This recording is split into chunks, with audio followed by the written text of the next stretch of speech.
एक शायर का शेर है कि जिन पत्थरों को बख्शी थी धड़कनें हमने, जब किसी काबिल हुए तो हम ही पे बरसने लगे। आपको अगर मैं बहुत पहले लेकर चलूं, पीवी नरसिम्हा राव के समय जब मायावती जी को पार्टनरशिप की गई थी, समर्थन दिया गया था, पार्टी खड़ी हो गई। अब ज़रा सा कांग्रेस ने हल्का सा अपना गियर चेंज किया तो दिल्ली में केजरीवाल की संभावित जीत भी खतरे में पड़ती नज़र आ रही है। ये है कांग्रेस का दमखम और ये है राहुल गांधी की वो यात्राएं और उसकी टीम के लोगों का करना कि केजरीवाल की जीत को, जब केजरीवाल से लेकर के तेजस्वी यादव और अखिलेश यादव सुनिश्चित मान रहे थे, कांग्रेस दिल्ली में सक्रिय हुई और पता चला कि उनकी जीत में अब दिक्कतें पैदा होने लगी हैं और संभव है तेलंगाना जैसा माहौल भी बन जाए। उत्तर प्रदेश की स्थिति भी ऐसी ही है। अखिलेश यादव हों, तेजस्वी यादव हों, बाकी तमाम लोग कांग्रेस के बारे में, गठबंधन के बारे में जो बात आप कह चुके हैं वो हम आपको विस्तार से बता चुके हैं अपनी सीरीज़ में।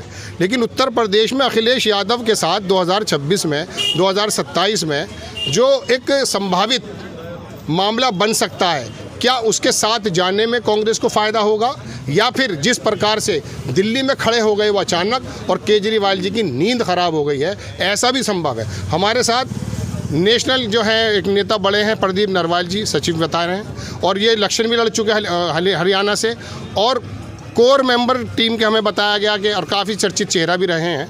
ये इत्तेफाक है मेरठ में आए तो हमें लगा हमें बात करनी चाहिए। प्रभारी हैं आप? प्रभारी से नहीं है। अच्छा, प्रभारी हैं यहाँ पर, लेकिन यहाँ तो फिलहाल शायद डॉक्टर मेहराजुद्दीन की उस्तादियत में आए, तो हम जान लेते हैं कि क्या स्थिति है। लेकिन फिलहाल उनके यहाँ आने का मकसद पूछते हैं। आपका स्वागत है प्रदीप जी। मेरठ में किस लिए तशरीफ लाए, पहले तो आप ये बताइए। आज डॉक्टर मेहराजुद्दीन का इंतकाल हो गया था तो उनको लेके एक शोक सभा रखी गई थी, तो उसके लिए जिले के सभी साथी वहाँ पहुँचे थे, तो उनमें परिवार से मुलाकात कर हम लोग यहाँ पहुँचे थे।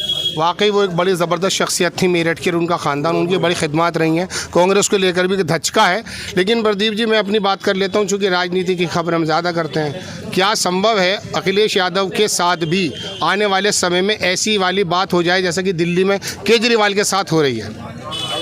देखिए, कांग्रेस पार्टी में अलायंस का जो पूरा गठजोड़ है उस पर अंतिम फैसला आलाकमान का होता है और मेरा मानना है कांग्रेस पार्टी, समाजवादी पार्टी दोनों मिलकर जिस तरह लोकसभा में राहुल जी की मेहनत से 43 सीटें आई थी, वो इंडिया गठबंधन की सीटें थी, उसी तरह विधानसभा चुनाव में कांग्रेस पार्टी, समाजवादी पार्टी और सभी पार्टियां जो कि भाजपा से समाज को निकालना चाहती हैं और जो दलित पिछड़े किसान की लड़ाई लड़ना चाहती हैं, वो सभी पार्टियां इंडिया गठबंधन में साथ आए और 27 में फिर से भाजपा को लोकसभा की तरह चुनाव हराए और जनता की लड़ाई लड़े। देखिए, भाजपा पर तो मैं आ जाऊंगा, लेकिन फिलहाल तो मैं जानना ही चाह रहा था, आपने भी ये बात की, जब एक राष्ट्रीय नेता थे मेरे साथ एक डिबेट में, वो भी ये कह रहे थे कि उत्तर प्रदेश में जो ये 43 सीटें आई हैं ये कांग्रेस की वजह से आई हैं। इसमें कोई दो राय नहीं, उनका संगठन भी है। लेकिन क्या 17 सीटें आपको दी गई थी, फिर आप 17 की 17 क्यों नहीं जीते, 6 क्यों जीत पाए? मैं कह रहा हूँ ये जीत इंडिया गठबंधन की जीत थी। राहुल गांधी जी, अखिलेश यादव जी, जो पूरा गठजोड़ हुआ था, प्रियंका गांधी जी ने खूब मेहनत की उत्तर प्रदेश में, हमारे राष्ट्रीय महासचिव हैं, इन सब नेताओं की मेहनत सीटें आई हैं। औपचारिकता गठबंधन की आलाकमान तय करती है, उसमें कौन सीट कौन लड़ेगा ये आलाकमान तय करती है।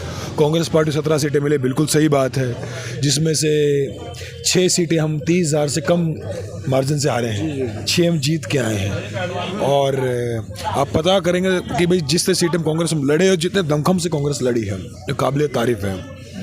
और मेरा मानना है कि आने वाले दिनों में फिर से हम, किसी ने उम्मीद नहीं की थी कि लोकसभा में इतनी सीटें आएंगी, किसी ने उम्मीद नहीं की थी, पर जनता ने कहा कि हम राहुल गांधी जी की यात्रा पे, राहुल गांधी जी के बाहर जोड़ो के नारे पे हम विश्वास करते हैं। जनता ने राहुल गांधी जी, प्रियंका गांधी, अखिलेश यादव जी पे विश्वास किया, एकता पे विश्वास किया और जनता ने साथ दिया।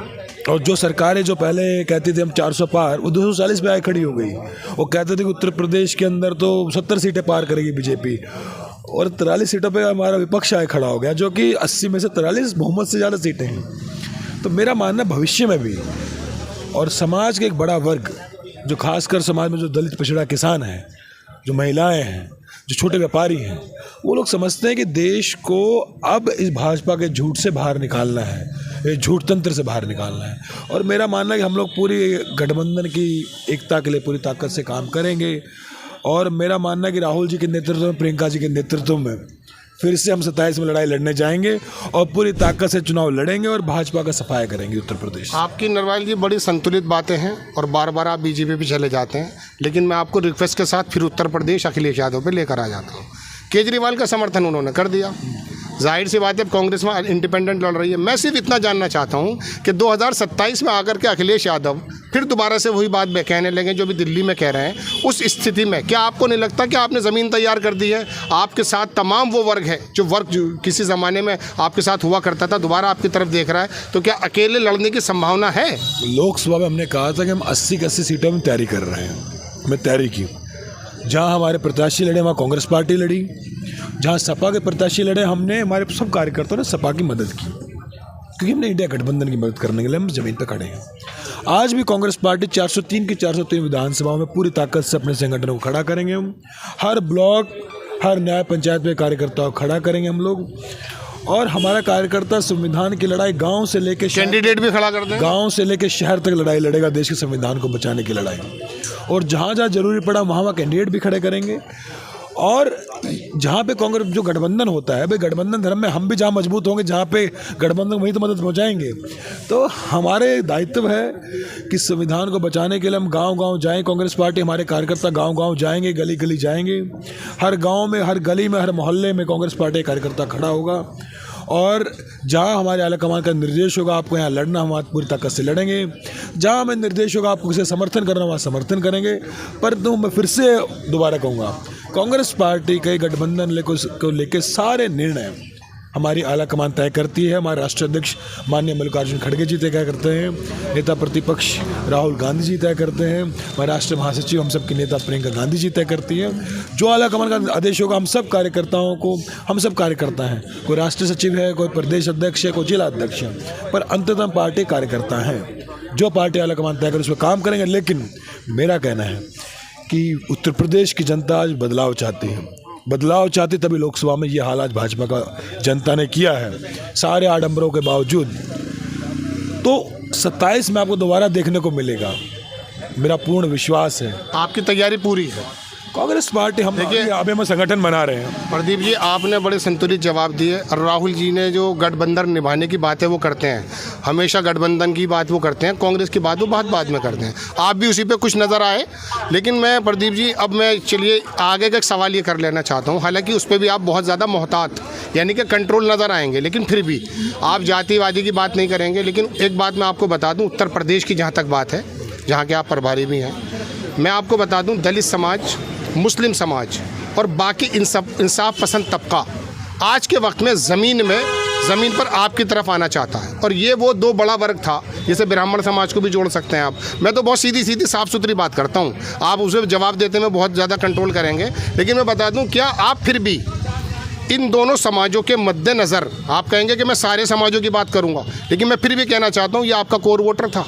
कभी भी भारतीय जनता पार्टी जा करके मुस्लिम समाज में मेहनत नहीं करती है, उसको मालूम है ऐसे वोट नहीं मिल रहा है। आपको मैं बता दूं, पिछले 40 वर्षों का रिकॉर्ड आपको तो मालूम है, आप नेता हैं, हम तो पत्रकार हैं। लेकिन आपको मैं बता दूं कि ये दो समाज जब तक आपके साथ जुड़े रहे, और ब्राह्मण समाज ने इसकी अगुवाई करी है, उत्तर प्रदेश हो या भारत हो, आपको बहुत मजबूत ज़्यादा महसूस हुए। अब इन दो समाजों के मद्देनज़र मैं बिल्कुल साफ कह रहा हूँ, मेरा नाम राशिद ज़हीर है, मैं मुस्लिम समाज आपसे जुड़ना चाहता है। मुलायम सिंह या अखिलेश यादव की बपोती नहीं है मुस्लिम समाज, वो जाना चाहता है। राहुल गांधी की उस यात्रा की तमाम मेहनतें उसने देखी हैं। लेकिन आप क्या खुल करके, जैसे राहुल गांधी लोकसभा में खुलकर बोले थे, आप भी टिकट वितरण हो, उत्तर प्रदेश का प्रतिनिधित्व हो, तमाम इन दो समाजों को देना चाहता है या नहीं? ठीक है, खुलकर जवाब दीजिएगा। जब हमारे नई कांग्रेस दफ्तर का इनॉग्रेशन था तो राहुल जी ने अपने भाषण में एक बात साफ कही कि जिसके ऊपर भी हमला होगा उसके साथ राहुल गांधी जी खड़े हो, कांग्रेस पार्टी खड़ी है। उन्होंने कहा चाहे वो हिंदू हो, चाहे मुसलमान हो, चाहे सिख हो, चाहे ईसाई हो, जिस पे भी हमला होगा उसके साथ कांग्रेस पार्टी खड़ी है। हम संविधान को मानने वाले लोग हैं और कांग्रेस पार्टी ने हमेशा, मैं कहता हूँ आज़ादी के बाद सबसे बड़ा उत्थान इस समाज में किसका हुआ? अगर दलित पिछड़े, आज मैं खुद दलित समाज से आता हूँ, आपने कहा मुस्लिम समाज से आप आते हैं, हम लोग आज इन ओहदों पे बैठे हैं, आप पत्रकार हैं, हम राजनीति कर रहे हैं, किसकी वजह से कर रहे हैं? इस देश के संविधान की वजह से कर रहे हैं। संविधान किसने लिखा? डॉक्टर बाबा साहब अम्बेडकर ने लिखा। किस सरकार के साथ मिला लिखा? कांग्रेस पार्टी की सरकार के साथ लिखा। प्रधानमंत्री कौन थे? पंडित जवाहरलाल नेहरू जी प्रधानमंत्री थे। आज उस संविधान की रक्षा की बात कौन कर रहा है? राहुल गांधी जी कर रहे हैं। तो राहुल गांधी ने हमेशा कहा है कि मैं पंक्ति में खड़े आखिरी व्यक्ति के साथ खड़ा हूँ। आज पंक्ति आखिरी में कौन खड़े हैं? मुसलमान खड़े हैं, दलित खड़े हैं, पिछड़े खड़े हैं और तमाम गरीब लोग खड़े हैं। तो कांग्रेस पार्टी उनके साथ पहले भी खड़ी थी, आगे भी खड़ी है। और ये सिर्फ राजनीतिक लड़ाई नहीं है राहुल गांधी जी की या कांग्रेस पार्टी की, ये सामाजिक लड़ाई भी है। सामाजिक लड़ाई ये कि गांव में बैठे पायदान पे आखिरी जो पंक्ति में लोग खड़े हैं उनको आगे कैसे लेके आया जाए। उसी वजह से आज हम दोनों यहाँ बैठे हैं। एक समय था जब आज़ादी से पहले तो दलितों के पैरों के निशान में लोगों को गवारे नहीं थे। ये कांग्रेस पार्टी थी, पंडित जवाहरलाल नेहरू थे, महात्मा गांधी जी थे, बाबा साहब अम्बेडकर थे। सब लोगों ने मिलकर फैसला किया कि इस देश को संविधान दिया जाए, उसमें छुआछूत को ख़त्म किया जाए। और इस देश में छुआछूत करना इस देश के संविधान के खिलाफ होगा, देश की भावना के खिलाफ होगा। तो कांग्रेस पार्टी ने हमेशा लड़ाई लड़ी है और हम आगे भी लड़ाई लड़ेंगे। ये सिर्फ राजनीतिक लड़ाई उन लोगों के लिए हो सकती है जो लोग सिर्फ वोट चाहते हैं। भाजपा हमेशा फूट डालो राज करो की राजनीति करती है, वोट बटोरने की कोशिश करती है पिछड़ों से। लेकिन काम किसने किया है? अर्जुन सिंह थे जिन्होंने कांग्रेस सरकार के अंदर पिछड़े समाज को आरक्षण देने का काम किया था। और उससे पहले भी जब 1989 के बाद की बात है, जब लोग कहते थे, जब 91 के बाद जब हमारा पंचायत में जब पहला बिल आया था पंचायत के ऊपर, जब पंचायत में SC ST OBC आरक्षण दिया गया था, तो लोग कहते थे कि दलित का बेटा, पिछड़े का बेटा देश के विधानसभा में जा सकता है, स्टेट की देश की संसद में जा सकता है, नहीं गांव का प्रधान नहीं बन सकता। तो राजीव जी ने तय किया उसे गांव का प्रधान ही बनाऊंगा। तो पंचायती राज के अंदर आरक्षण सिस्टम आया उनकी विचारधारा से। तो कांग्रेस पार्टी गरीब तबके की पार्टी है। इंदिरा जी ने जो प्राइवेट पर्स ख़त्म किए राजाओं के, महाराजाओं के 10-10 लाख रुपये इनको मिलते थे महीने के, तो ये कांग्रेस पार्टी का विचार है। ये पार्टी सोशलिस्ट विचारधाराओं की पार्टी है, सोशलिज्म को मानती है, सामाजिक एकता को मानती है। तो इंदिरा जी से लेकर, और आपने कहा दलित समाज की बात, जब संकट आया, जब सामंती हावी हुए, तो वही इंदिरा जी थी जिन्होंने इस पार्टी में 69 में विभाजन करके बाबू जगजीवन राम जी को अध्यक्ष बनाया और उसके बाद देश के राष्ट्रपति एक मुस्लिम समाज से बने। लेकिन प्रधानमंत्री बनने से रोकने का रोड़ा भी कांग्रेस पे जाता है। राष्ट्रपति रहे देश के, तो नहीं, रोड़ा कोई नहीं रहा इस देश को। मैं कहता हूँ जगजीवन राम बन जाते उस जमाने में, ऐसा नहीं है। ये सब सपाट बातें हैं। जब उसके अंदर जाओगे तो आप ये भी पाओगे कि जब इंदिरा जी प्रधानमंत्री बनी, जब बांग्लादेश के 2 टुकड़े हुए, उस समय देश के रक्षा मंत्री बाबूजी थे और वो देश का दूसरा सबसे बड़ा पद था। तो इतना विश्वास था इंदिरा जी को, बाबूजी को, देश का रक्षा मंत्री थे उस समय। तो ये देश की अपनी अंदर की बातें हैं, अंदर की संघर्ष हैं। और फिर मैं कहूँगा कांग्रेस पार्टी उत्तर प्रदेश में फिर से दलित, पिछड़े, किसान की, मजदूर की लड़ाई उठाएगी, उनके लिए संघर्ष करेगी और ये वर्ग पूरी ताकत से कांग्रेस पार्टी के साथ खड़े होंगे, मेरा विश्वास है। और 27 की तारीख हम शुरू कर चुके हैं। जिलों का संगठन हमारे समीक्षा जारी है, प्रदेश संगठन की समीक्षा जारी है, ब्लॉक स्तर तक संगठन बनेगा, गांव तक संगठन बनेगा, न्याय पंचायत तक संगठन बनेगा। हर जाति का, हर मजहब का व्यक्ति उसमें होगा। और हमारा एक कार्यकर्ता, अभी पूरे उत्तर प्रदेश में हमारी यात्रा, पूरा संघर्ष चल रहा, पूरा अभियान चल रहा है, जय बापू, जय भीम, जय संविधान। इसको लेकर हम गाँव-गाँव जाएंगे, लंबी लड़ाई लड़ेंगे। और 27 में राहुल जी के नेतृत्व में, प्रियंका जी के नेतृत्व में उत्तर प्रदेश में नई सरकार बनने जा रही है। बहुत अच्छी बात है, आपकी चाय ठंडी हो रही है, बस सिप ले लीजिए। आखिरी सवाल मेरा और है, आखिरी सवाल मेरा सर और है प्रदीप भाई, और ये मेरा मशवरा भी होगा जी। मैं अपनी पत्रकारिता में, अविनाश पाटनी जी कह रहे हैं, मैं उन्हें मशवरा देने लगा। बोले मशवरा क्यों दे रहे हो? मैंने कहा इसलिए दे रहा हूँ कि मैं चाहता हूँ कि विकल्प रहें हमारे पास। भारतीय जनता पार्टी हो तो बहुजन समाज पार्टी, कांग्रेस भी मजबूत हो। खैर, आपको याद होगा सन 96-95 से लेकर और 2024 के बीच में अगर कांग्रेस सबसे ज़्यादा सर्वाइव कर पाई है, 22 MP आए थे 21, तो उस ज़माने की बात है जब कल्याण सिंह मुलायम सिंह से मिल गए थे।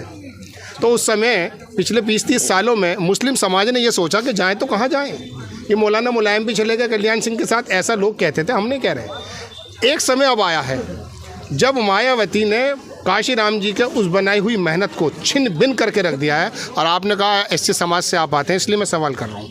पहली बार उत्तर प्रदेश का दलित समाज इस नज़र से देख रहा है जैसे उस ज़माने में मुस्लिम देख रहा था कि जाए तो कहाँ जाए।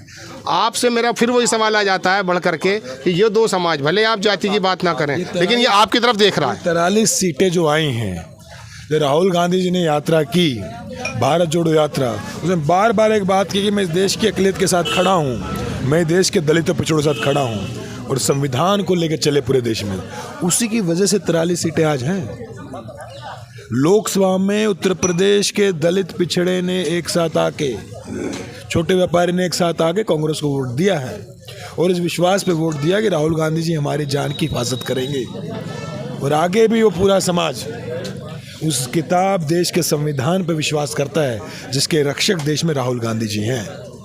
तो ये हमारे साथ थे प्रदीप जी, जो उत्तर प्रदेश के प्रभारी भी हैं, और उन्होंने बड़ी साफ गोई से और बहुत ही बचते बचाते जवाब देने की कोशिश की है, लेकिन ये बात भी जाहिर कर दी है बातों। जी बताइए। अविनाश पांडे जी का मशवरा लिए, बड़े अच्छा उनका मशवरा रहता है।